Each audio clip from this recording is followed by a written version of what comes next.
అడిగా మాకు బాదం మిల్క్ ఇస్తారా? నాకు కూడా ఇవ్వవా పెద్దమ్మ? నాకు కూడా కావాలి.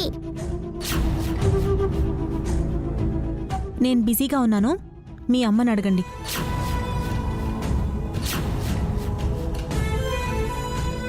రోజు నువ్వు ఇస్తాగా, ఈరోజు ఎందుకు ఇవ్వవు? రోజు నేనే ఇస్తున్నానా? మా కొత్త మమ్మీ ఇంకా నిద్ర లేవలేదు. లేవకపోతే వెళ్ళి లేపండి, నన్నెందుకు అడుగుతున్నారు?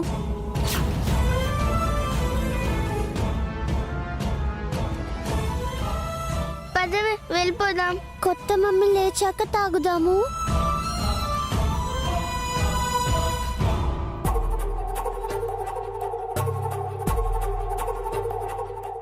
నాకు బాదం మిల్క్ ఇవ్వకపోయినా పర్వాలేదు, కానీ చెల్లెళ్ళకి ఇస్తే బాగుండేది కదా పెద్దమ్మ. ఎవరికివ్వడానికైనా నేనేం ఖాళీగా లేను. నాకేం 4 చేతులు లేవు. మీకేమైనా కావాలంటే వెళ్ళి మీ మమ్మీని అడగండి, నన్ను అడగండి. సారీ పెద్దమ్మ.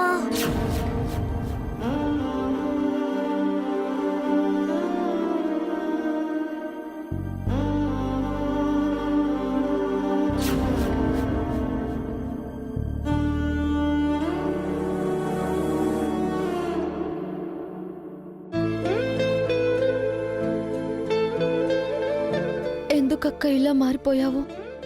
ఏ రోజు పిల్లలపై కోప్పడని నువ్వు ఈ రోజు కోప్పడుతున్నావా?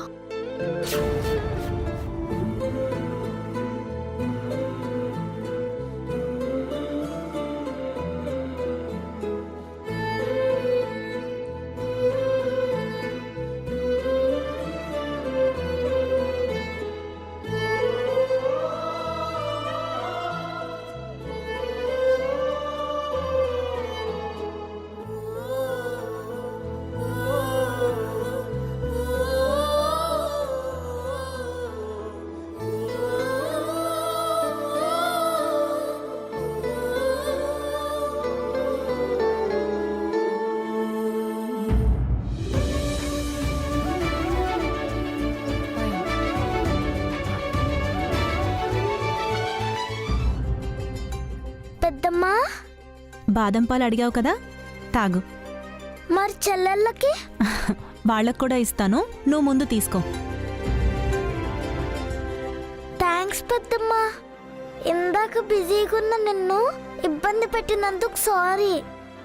లేదురా, నేనే నిన్ను క్షమించమని అడుగుతున్నాను. సారీ. తప్పు పెద్దమ్మా. చిన్నవాళ్లను పెద్దవాళ్ళు క్షమించమని అడగకూడదు. పెద్దవాళ్ళు చిన్నపిల్లల్ని బాధ పెట్టకూడదు కదా. నేనేం బాధపడట్లేదు పెద్దమ్మా, నేనేం ఫీల్ అవ్వను కూడా. మరెందుకు డల్గా కూర్చున్నావు? నేనేం డల్గా లేనే. బిజీగా ఉన్న నిన్ను అనవసరంగా డిస్టర్బ్ చేశానని నన్ను నేను తిట్టుకుంటున్నాను. ఎంత మంచివాడివిరా నువ్వు. నాకంటే నువ్వు ఇంకా మంచిదానివి పెద్దమ్మా, చాలా మంచిదానివి.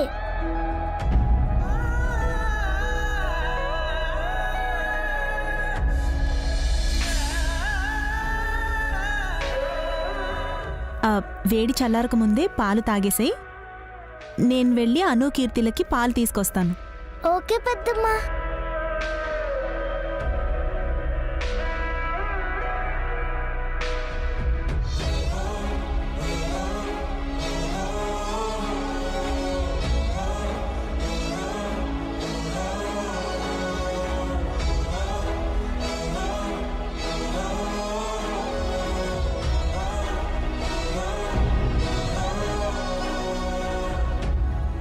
గుడ్ మార్నింగ్ అక్క.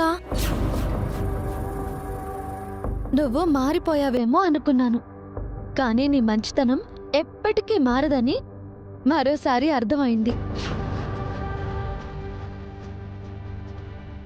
బన్నీని దగ్గరికి తీసుకున్నట్టే నన్ను కూడా క్షమించి దగ్గరికి తీసుకో అక్క. నిన్ను క్షమించడానికి నేనెవర్ని? నీ చెల్లెలనక్క నేను. నేనెప్పటికీ నీకు అక్కని కాదు.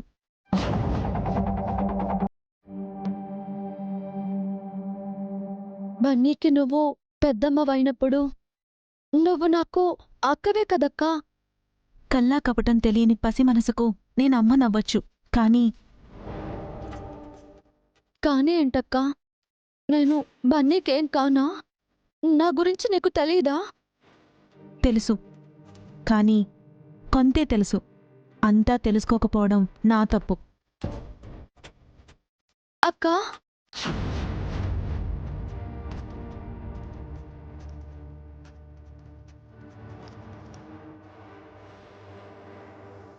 ఏంటక్క ఇలా మాట్లాడుతున్నావు? నువ్వు చాలా మంచిదానివక్కా. నీలాంటి మంచి మనిషి ఇలా మాట్లాడకూడదు. నేను మంచిదాన్నో చెడ్డదాన్నో నాకు తెలీదు. తెలివిలేని మూర్ఖురాలనని మాత్రం అర్థమైంది.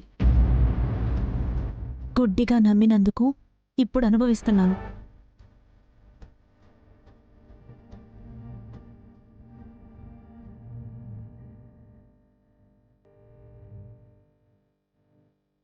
సారీ అక్క, నన్ను నువ్వు అపార్థం చేసుకుంటున్నావు.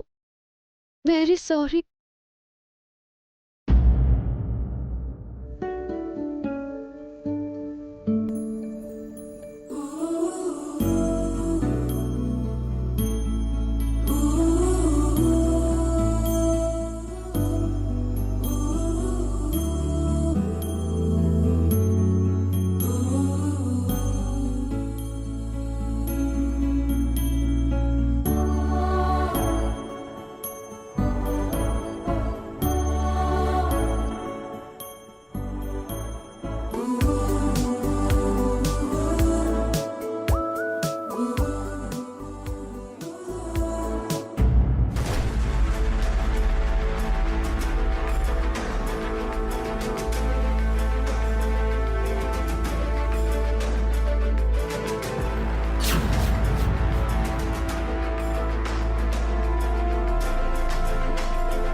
అమ్మా, ఏంటి డల్గా ఉన్నావు?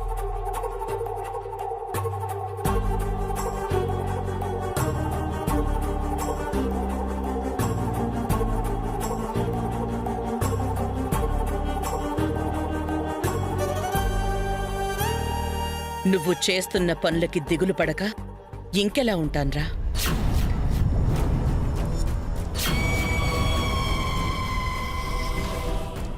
నేనేం చేశానమ్మా? ఇంకేం చేయాలి? అన్నయ్య అని కూడా అందరి ముందు భాస్కర్ని తిట్టావు, పనిలోంచి తీసేశావు. అది చాలదన్నట్టు భాస్కర్ పని వసుకు అప్పగించావు. భాస్కర్ పావనీలకి అంతకంటే పెద్ద అవమానం ఏముంటుంది?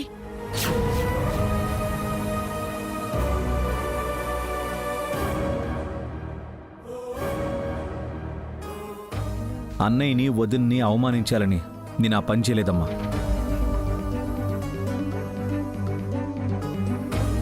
అన్నయ్యకి రెస్పాన్సిబిలిటీ లేకపోవడంతో ఈవెంట్ స్పాయిల్ అయిందని, మన కంపెనీకి బ్యాడ్ నేమ్ వచ్చిందని అరిచానంతే. ఆ విషయం అందరి ముందు అడగాల్సిన అవసరం లేదభి.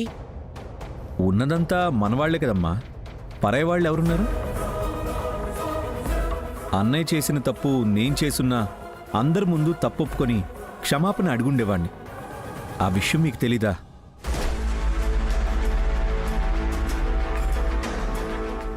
నువ్వెక్కడే ఉండవే, నేను వెళ్ళి అభిసంగ చెప్తాను. నన్ను మీరు చిన్నప్పటి నుంచి చూస్తున్నారు కదా, నేను ఎప్పుడు ఎలా ప్రవర్తిస్తానో మీకు బాగా తెలుసు కదా.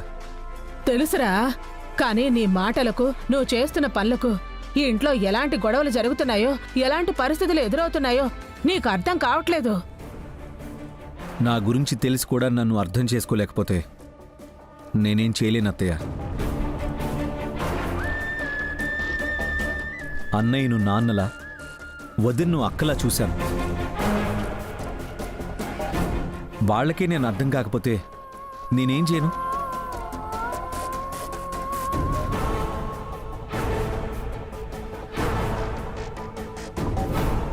నేనేదైనా తప్పు చేస్తే దండించే హక్కు అన్నయ్యకుంది.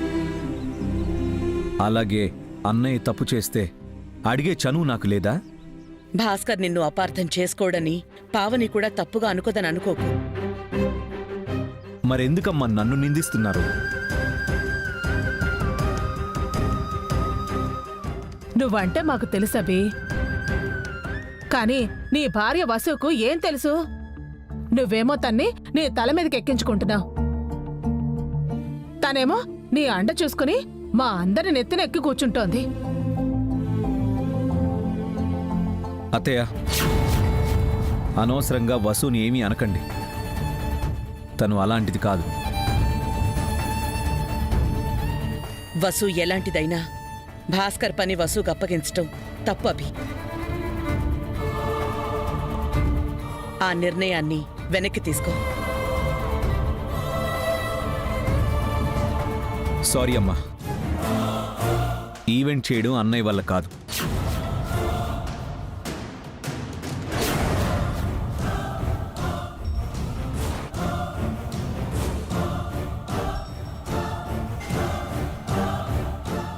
మరి ఆ వసు వల్ల అవుతుందా?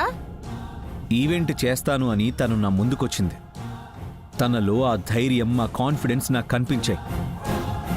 ఏ పనైనా చేయడానికి కావాల్సింది ధైర్యం, ఆత్మవిశ్వాసమే.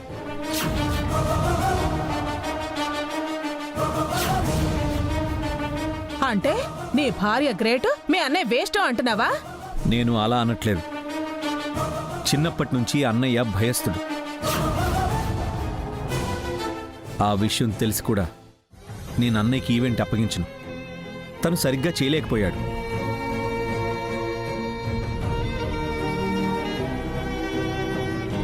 అందులో నా తప్పు కూడా ఉంది. అది ఎంత తప్పో వసుకు ఆ పని అప్పగించటం కూడా అంతే తప్పు. వసుని నేను నమ్ముతున్నానమ్మా.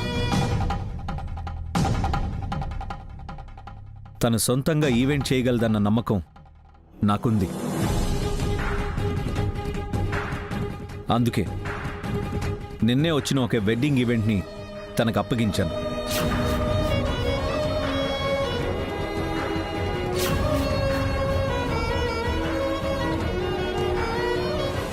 మన ఫ్యామిలీ పట్ల, మన సంస్థ పట్ల వసుకున్న డెడికేషన్ నాకు నచ్చింది.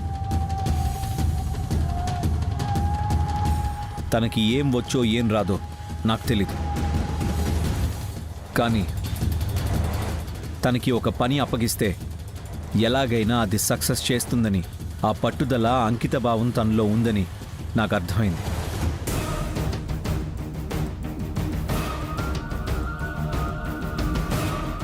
అందుకే ఈ వెడ్డింగ్ ఈవెంట్ని తనకు అప్పగించాను. ఇంకొక్కసారి ఆలోచించబే. భాస్కర్కి ఇంకొక్క అవకాశం ఇవ్వు. లేదమ్మా,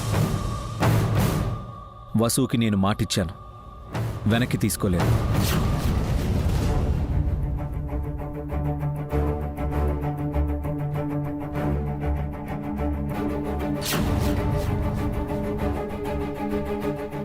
భాస్కర్ కంటే నీకు వసు ఎక్కువ? నీ తోడబుట్టిన వాడి కంటే నిన్నగాక మొన్నొచ్చిన వసు ఎక్కువ? అన్నయ్య తక్కువ, వసు ఎక్కువ అని కాదత్తయ్య. ఈ పని ఎవరు బాగా చేయగలరనేదే ముఖ్యం.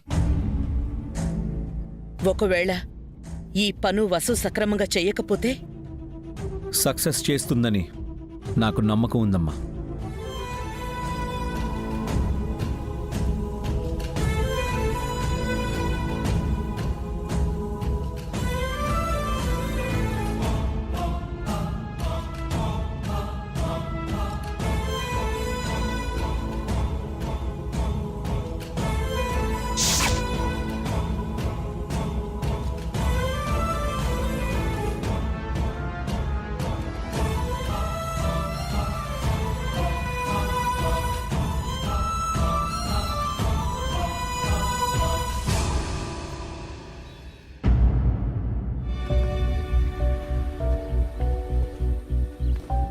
అమ్మా పావని,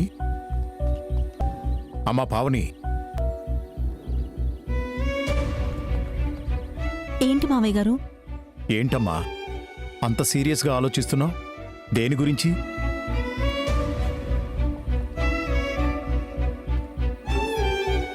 మా భవిష్యత్తు గురించి మావయ్య గారు.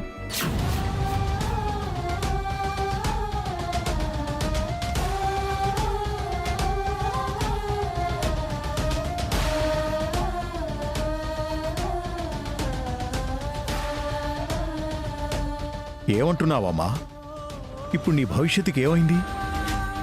ఆయనకి ఏ పని చేయడం చేత కాదు, ఏమీ చేత కానివాడు, అసమర్థుడు అని పక్కన పెట్టేశారు కదా మావయ్య.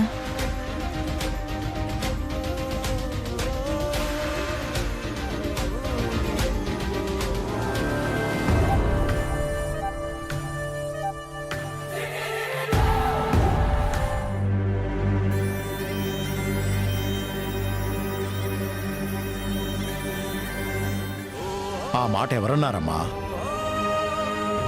మొన్న ఈ ఇంట్లో ఏం జరిగిందో మీకు తెలుసు కదా మావయ్య గారు. ఆయనకిప్పుడు పని లేదు, సంపాదన కూడా లేదు. ఇలాగే ఉంటే మా భవిష్యత్ ఏంటి మావయ్య గారు?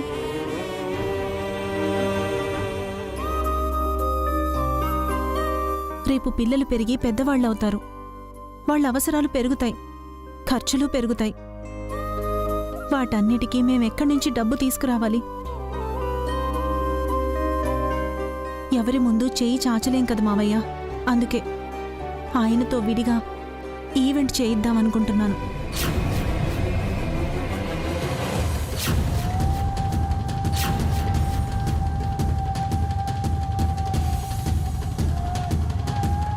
ఆయనకు తెలిసినంతలో ఏదో చిన్న ఈవెంట్ చేసి మా ఖర్చులకు సంపాదించుకుంటే చాలు. ఇంట్లో మేము అవమానాలు పడినా బయట పిల్లలు ఇబ్బంది పడకూడదు.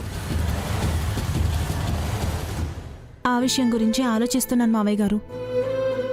ఆయన ఏదోలా సంపాదించకపోతే మాకు భవిష్యత్తే లేదు.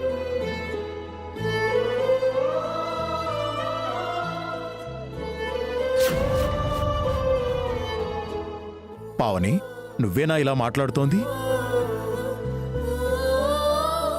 ఈ ఇంటి నుంచి నువ్వు మీ ఆయన వేరుపడాలనుకుంటున్నారా అమ్మా?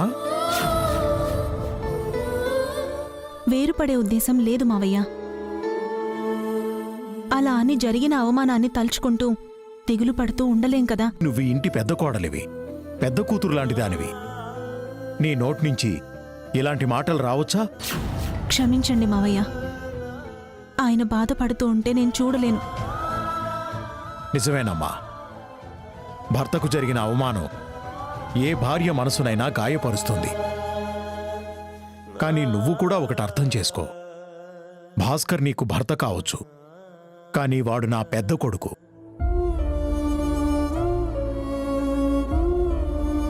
మాకు మొదటిగా పుట్టిన తొలి సంతానం. నేను మీ అత్తయ్య వాణ్ణి అల్లారు ముద్దుగా పెంచుకున్నాం. అలాంటివాడు బాధపడితే మాకు బాధగా ఉండదా అమ్మా? వాడి గురించి మేము ఆలోచించవా? మాకు కూతుళ్ళు లేరు, కోడళ్ళైనా కూతుళ్ళైనా మీరే. మీరు బాధపడితే మేం భరించగలమా? తప్పు తల్లి. ఈ ఉమ్మడి కుటుంబం ఎప్పటికీ ఉమ్మడిగానే ఉండాలమ్మా.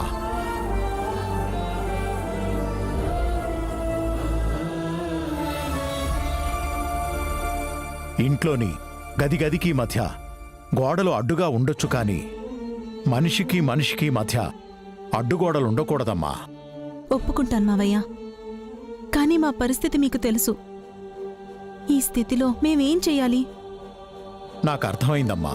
ఒక పెద్ద కొండని దూరం నుంచి చూస్తే చిన్నగా కనిపిస్తుంది, ఒక చిన్న రాయిని దగ్గర్నుంచి చూస్తే చాలా పెద్దగా కనిపిస్తుంది. ఏదైనా మనం చూసేదాన్ని బట్టే ఉంటుందమ్మా. పెద్ద సమస్యని చిన్నది చేయొచ్చు, చిన్న సమస్యని పెద్దదిగా చేయొచ్చు.